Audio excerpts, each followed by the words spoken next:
रात सोते वक्त जैसे जैसे नींद उतरने लगे, हल्की हल्की खुमारी आ गई है नींद की, अभी एकदम सो भी नहीं गए हो, एकदम जागे भी नहीं हो, मध्य में अटके हो, तब कोई भी एक विचार दोहराते रहना मन में, कोई भी एक विचार, 2-2-4, 2-2-4, 2-2-4, और इसी को दोहराते दोहराते सो जाना। तुम बड़े चौंकोगे जब तुम सुबह उठोगे तो जो पहला विचार तुम्हें याद आएगा वो होगा 2-2-4, 2-2-4। जो अंतिम था रात्रि, वही सुबह प्रथम हो जाएगा। ठीक ऐसा ही मृत्यु और जन्म के बीच घटता है, क्योंकि मृत्यु भी एक गहरी नींद है। मरते समय जो अंतिम विचार होगा वो जन्म के साथ पहला विचार हो जाएगा।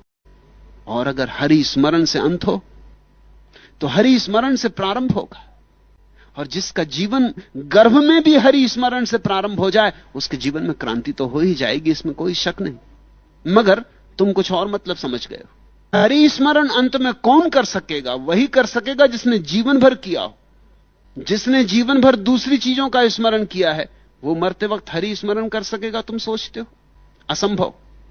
जिसने सदा धन को ही सोचा, जिसको जीवन में बस एक ही संगीत मालूम पड़ा, रुपए की खनखनाहट, और जिसने सौंदर्य जाना तो एक हरे नोट का सौंदर्य, उस आदमी को तुम सोचते हो मरते वक्त हरि स्मरण आएगा?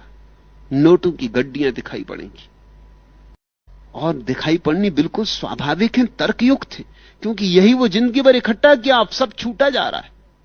इसी को इकट्ठा करने में मारे गए, गड्डियों पे गड्डियां दिखाई पड़ेंगी। तो धन जो इकट्ठा कर लिया है वो उसे दिखाई पड़ेगा, ये तिजोरी जो छूटी जा रही है ये उसे दिखाई पड़ेगी। इस अंत घड़ी में हरि नाम का वो स्मरण करेगा कैसे? अंत समय में हरि नाम का स्मरण तो तभी संभव है जब जीवन भर इसकी तैयारी की गई हो।